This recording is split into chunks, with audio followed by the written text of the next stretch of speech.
Soy la doctora Ligia Tavera Fenollosa, profesora e investigadora de la Flaxo México, y estamos conversando la tarde de hoy con el doctor Manuel Antonio Garretón, profesor titular de la Universidad de Chile y ex profesor de la Flaxo también. De la Flaxo de acá. De la Flaxo de acá, sí. Sí. Mucho tiempo profesor de la Flaxo de Chile. Claro, claro.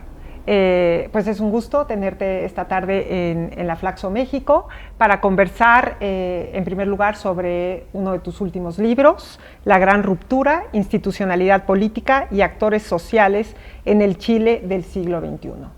Este libro inicia con una reflexión sobre el movimiento del 68 y plantea algunos paralelismos con los movimientos en Chile, el movimiento estudiantil en Chile, por ejemplo, de reciente data. ¿Nos podrías contar un poco más acerca del libro y acerca de este movimiento para iniciar la conversación? Bueno, muchas gracias por la invitación.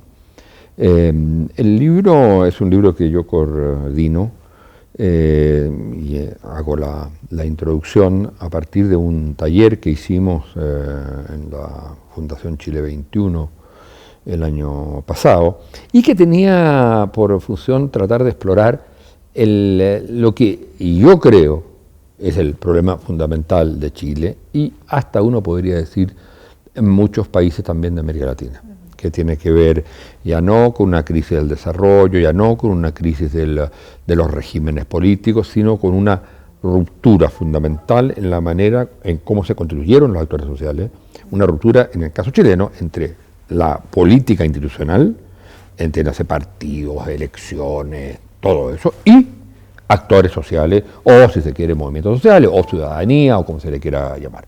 Entonces, y lo que yo parto diciendo ahí es que el movimiento del 2011 en Chile, las movilizaciones de los estudiantes, que fueron acompañadas de muchas otras movilizaciones, como la ecológica, las de diversidad cultural de los movimientos de orientaciones sexuales, las regionales, que fueron extremadamente importantes, y otras, pero que fueron lideradas de algún modo o emblematizadas con el movimiento estudiantil, juegan un rol semejante, análogo si se quiere, al que jugó el movimiento de mayo 68 en Europa, y al movimiento de Chiapas en México. Es decir, que cambian el espacio político, el espacio de lo público, que generan un nuevo ciclo de la política y de las relaciones entre la sociedad y la política. En ese sentido, independientemente de cómo les haya ido en términos de sus demandas, uno dice, bueno, mire, mayo 68 y Chiapas cambiaron la agenda política, los temas de la política, surgen nuevos actores, generan un nuevo momento. Yo digo, el 2011 en Chile también. ¿Y qué es lo que en el caso chileno generan? Es la constatación de una democratización incompleta, se terminó con la dictadura, pero es el único país de América Latina que sufrió dictadura, cuya sociedad tiene la impronta de la dictadura en todos los aspectos, desde el predominio del mercado, los temas de salud, educación, previsión social, regionalización, no hay nada, a diferencia de lo que pasa en Brasil. A diferencia de lo que pasa en Uruguay, a diferencia de lo que pasa en Argentina, donde el recuerdo de la dictadura es el recuerdo de las violaciones de derechos humanos. En Chile es eso, pero es una sociedad presente. Entonces, los gobiernos de la concertación, los gobiernos democráticos, de Alianza Centro-Izquierda, fueron capaces de realizar correcciones al modelo heredado. Hay que recordar, además, que es el único país en que una dictadura impuso completamente el modelo neoliberal. O sea, no es que hayan habido reformas neoliberales, se estableció un orden neoliberal. Y eso los gobiernos de la concertación de Partidos por la Democracia, que eran los gobiernos de centro-izquierda, lograron corregir algunos aspectos, mejorar otros, pero consolidaron ese modelo. Y ese modelo va acompañado de un modelo político que es la Constitución del 80, que es impuesta por la dictadura para preservar el modelo socioeconómico. Y entonces, lo que hace el movimiento social, el movimiento estudiantil, es, bajo la frase de uno de sus líderes emblemáticos, cuando se refería a la cuestión educacional, dice: no queremos mejorar el sistema educacional, queremos cambiarlo. Y eso entonces abre una nueva época que, curiosamente, paradojalmente, y ese es el gran tema a mi juicio, lo toma el mundo político, los partidos políticos. Y lo toma de una manera haciendo lo que saben hacer, que es convertirlo en programa y llevarlo a elecciones. Y Michelle Bachelet vuelve de Estados Unidos, de ser secretaria general de Naciones Unidas para las Mujeres, vuelve con la convicción que lo que hay que hacer es el proyecto planteado por el movimiento estudiantil o social, primera vez en la historia de Chile que un proyecto histórico viene del movimiento social y no del mundo de partidos que incluía el mundo social, pero que era el mundo de partidos, como la industrialización, como la vía chilena al socialismo, como la lucha contra la dictadura. Todo eso era de una relación entre lo político y lo social en que ninguno manipulaba al otro, estaban, si tú quieres, imbricados. Bueno, entonces, eso, por primera vez hay un proyecto que viene de la sociedad, lo toma, lo devuelve a través de los programas electorales y vota por primera vez en la historia de Chile un 40%. Entonces, esa es la marca de la ruptura. Y de eso trata el libro, de esta ruptura entre lo político y lo social, o la institucionalidad política, si se quiere, y los actores sociales. Déjame retomar dos cuestiones que has mencionado. La primera tiene que ver con la relevancia, el impacto, las consecuencias, los cambios sociales que pueden producir los movimientos sociales. Hay, comúnmente o frecuentemente se escucha ciertas dudas o cierto escepticismo con respecto a qué tanto se puede lograr, qué tanto puede lograr un movimiento social. Hay quienes sostienen, por ejemplo, que la importancia de los movimientos radica no tanto en la consecución de sus demandas, sino en los efectos no esperados o no buscados o no intencionados del movimiento social. Eso por una parte. Y la otra parte tiene que ver con una relación a la que tú hiciste referencia, y es la relación entre el sistema de partidos o los partidos políticos como actores institucionales de las democracias contemporáneas y los movimientos sociales. Si pudieras profundizar en ambos temas. Bueno, lo primero es lo siguiente: los movimientos sociales exitosos, porque también pueden fracasar, claro. Pero los movimientos sociales exitosos, se mide su éxito, a mi juicio, no tanto por la consecución de sus demandas, porque para obtener el total de sus demandas específicas tendría que ser dos cosas: o se hacen cargo del ministerio a cargo de las demandas específicas, ¿no es cierto? Porque son demandas corporativas, o el gobierno les concede esas demandas. Y eso ocurre. Pero el éxito de un movimiento social, a mi juicio, consiste en que, más allá de las demandas, que ellos no pueden implementar, por lo tanto, siempre van a estar dependiendo del Estado, de lo político o del mundo empresarial, si es un movimiento social dirigido contra los empresarios o si es un movimiento social dirigido contra las universidades, de los que tienen el poder en las universidades. Los movimientos sociales no controlan los poderes ni políticos, ni económicos, ni culturales. Pero su éxito principal, a mi juicio, reside en la capacidad que tengan de poner el sentido de su proyecto más allá de sus demandas como agenda de la sociedad. En ese sentido, yo diría dos movimientos en términos de demandas relativamente exitosos, pero también relativamente fracasados, son el de Mayo 68 en Francia, o el europeo en general, y el movimiento de Chiapas. Y sin embargo, México y Francia, México después del 94, Francia después del 68, no son lo mismo. Cambiaron la sociedad.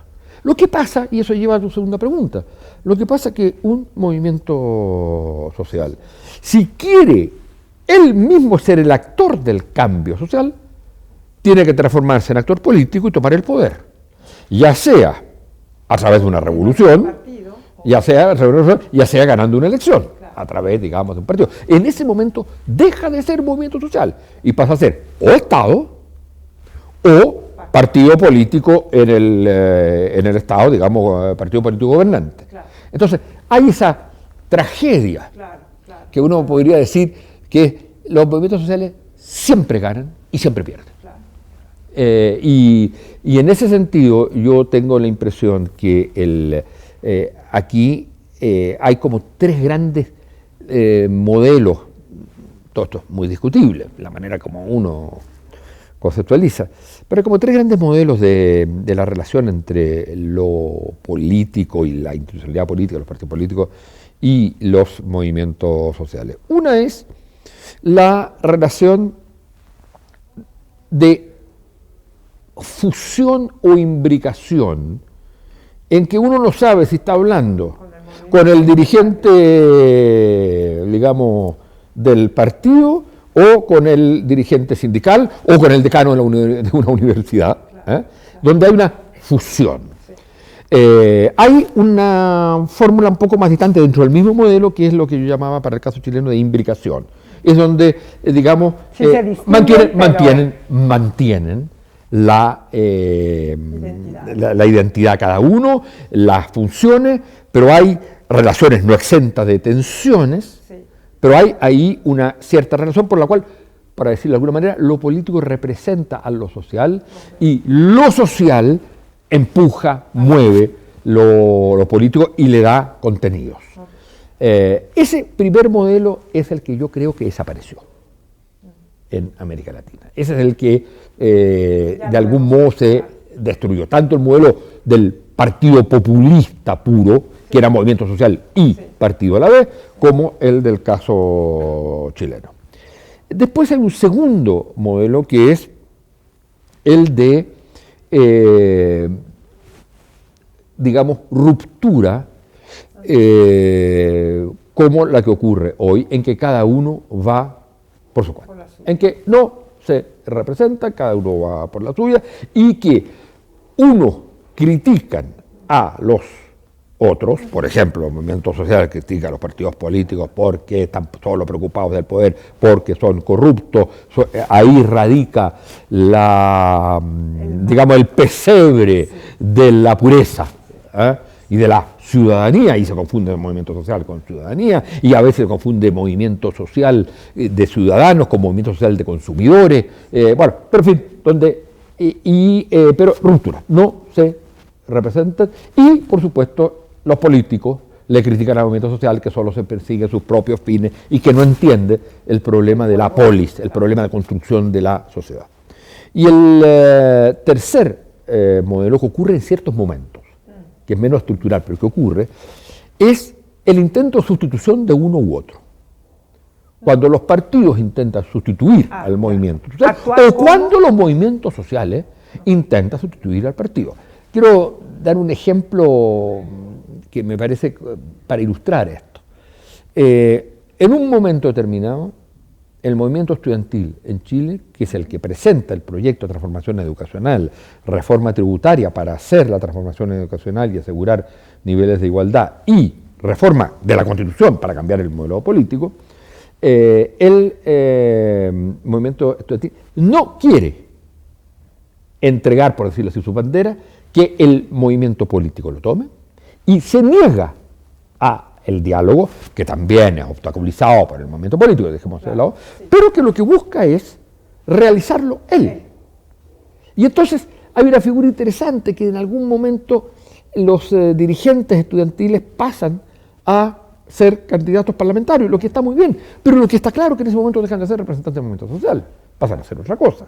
Pero entonces mi impresión es que en América Latina actual tenemos mucho de los intentos de sustituciones y que lo que más tenemos presente, más que recomposiciones, son rupturas, pero también sustituciones, un modelo distinto. Es decir, claro, donde el movimiento social dice nada con lo político, que se vayan todos, que se vayan todos y que quede quién, nosotros. Pero carece pero de la... sin transformarnos en partido político. sin transformarse en partido político. Y si se transforma en partido político, deja de ser movimiento social. Los liderazgos políticos van a entrar en tensión, en discusión. Quiero dar otro ejemplo de este fenómeno que es muy significativo, de nuevo tomado el caso chileno, que es el caso que más conozco. Una de las grandes demandas del movimiento estudiantil de tipo fundacional, de transformación del modelo educacional chileno, fue la gratuidad de la educación superior. Eso tuvo mucha discusión. Uno diría, bueno, resulta que en México o en Argentina se ríen un poco de esa gran demanda fundacional que existe desde tiempos inmemoriales, digamos. Claro. Pero se trataba en el fondo de pasar de un país indecente a un país semidecente. No más que eso era la fundacional. Pero bueno, se plantea esa gratuidad de educación superior y se plantea como una cosa no negociable. Claro. Michelle Bachelet lo toma, sin quizás medir todas las consecuencias que eso tenía, porque si usted hoy día asegura gratuidad a la educación superior, a todos los niveles, en todas las instancias, en instancias, por ejemplo, de los centros de formación técnica y los institutos profesionales, que son parte de la educación superior, pero que no tiene ni una institución pública, significa que transfiere todos los fondos del Estado al 80%, porque el 20% está en la educación pública. Chile sufrió una revolución neoliberal clara, que significó pasar del 80% de educación pública a todos los niveles a 20% de educación pública. Eso no pasó en ninguna parte del mundo. De modo que si hoy día hacemos gratuidad, significa que hay que darle la plata a las universidades, digamos, sustituir el pago de matrícula, dándole el voucher a la universidad. Si usted hace eso, asegura de aquí al año 3000 la mantención del modelo impuesto por la dictadura. O sea, ¿y qué le pasa al movimiento estudiantil? Qué paradoja. Claro, y al movimiento estudiantil, ¿qué le pasa? ¿Puede no pedir eso? Si resulta que por primera vez incorporó a los estudiantes de universidades e instituciones privadas, algunas de ellas con fines de lucro, lo que está contra la ley, lo incorporó para ampliar su base. Por lo tanto, y ese es el sector más vulnerable, los que estudian en las universidades privadas de mala calidad y que son con fines de lucro, como la Universidad de las Américas, por ejemplo, que pertenece a la Laureate,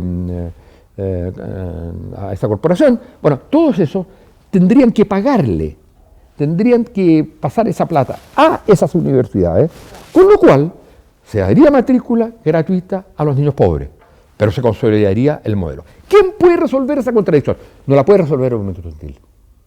Eso lo resuelve la política. Perfecto, perfecto. Pues muy bien, muchísimas gracias. Tenemos que cortar aquí, seguiremos en otra ocasión. Muchas gracias. Un placer.